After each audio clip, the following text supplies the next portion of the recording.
I know what you guys are thinking. Where's this dude's Cherokee? He seems like he's a turdberg.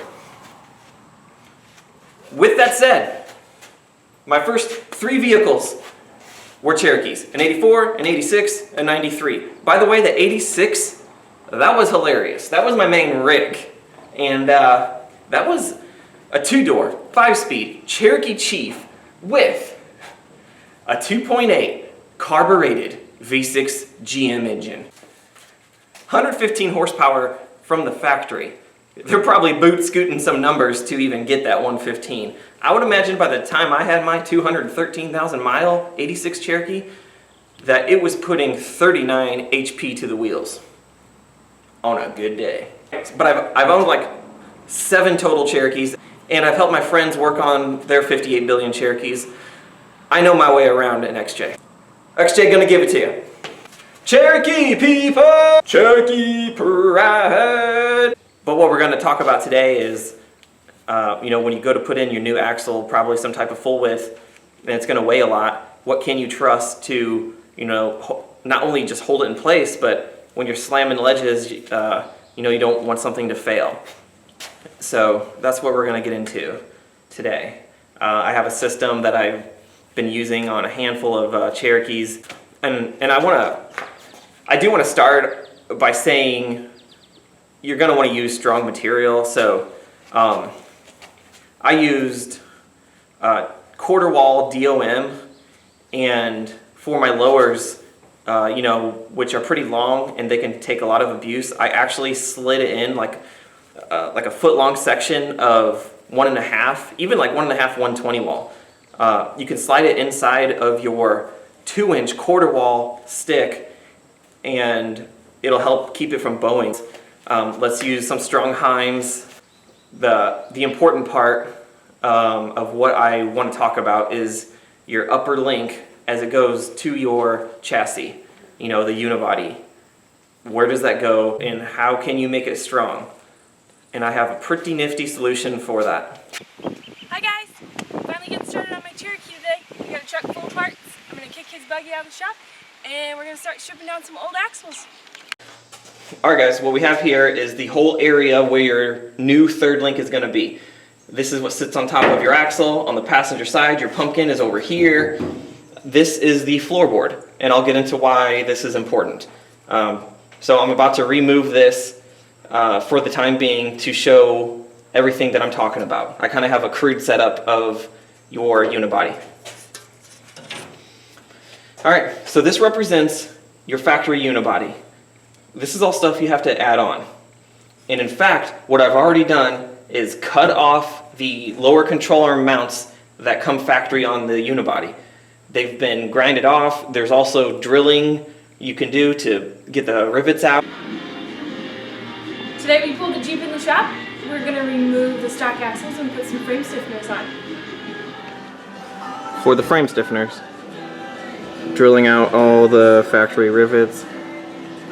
It's fun.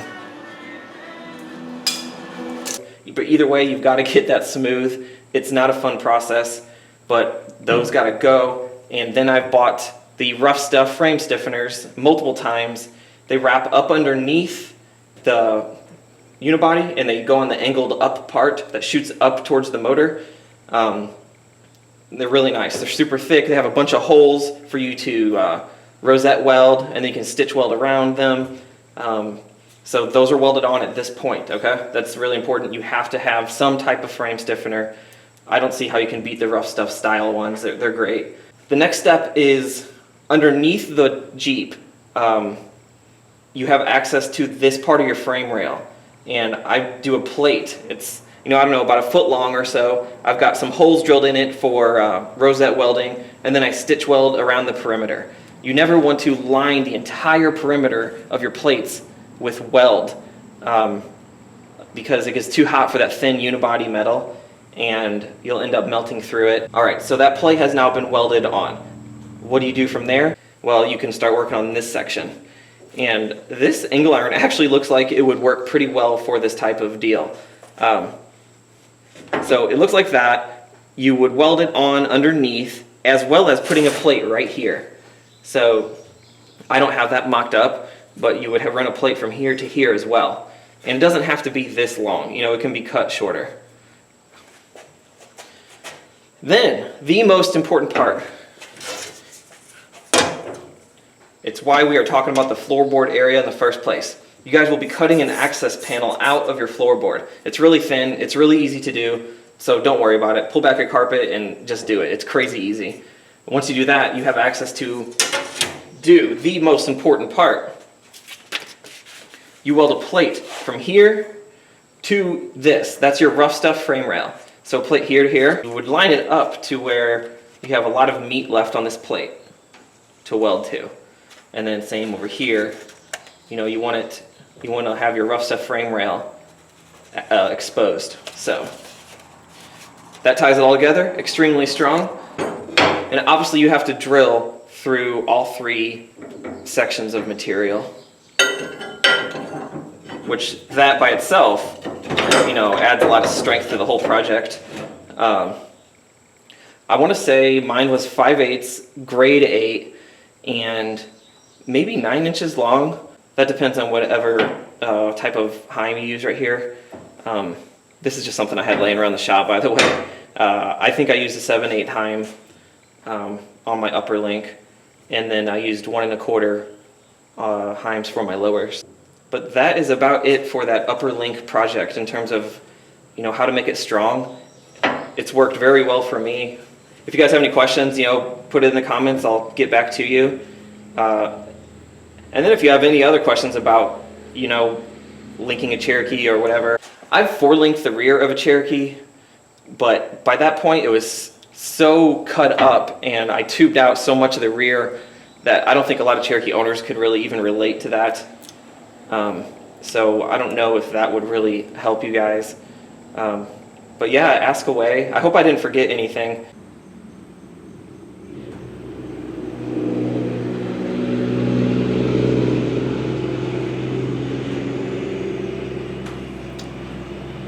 Second gen Cummins. Okay, this is the same axle that was underneath the most extreme Cherokee build I ever did. Kingpin, high pinion, Dana 60. And obviously it was set up for 3-link underneath the Cherokee. That was all cut off in favor of the 4-link setup when I went to the buggy.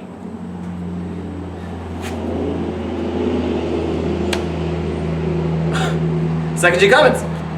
Okay, you gotta be.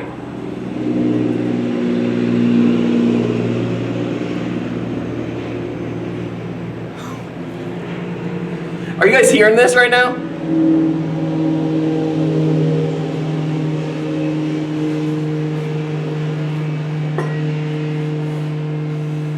Guys, that is 3 second gen Cummins in like 30 seconds. I don't even think they know each other.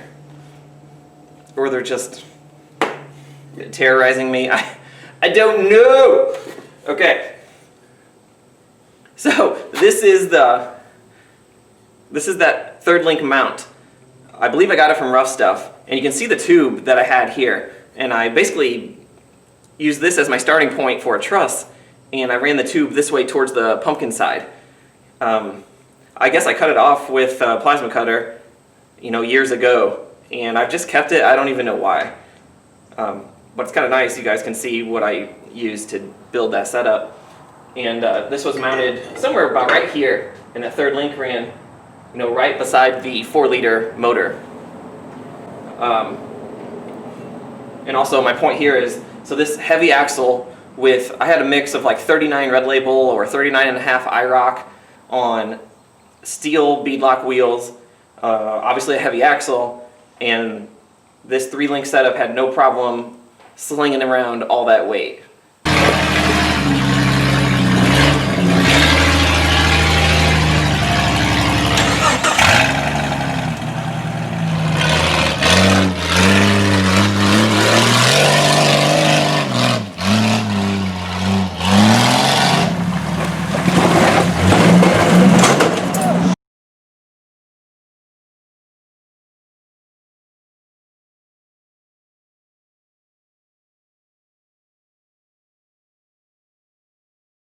Cherokee pride.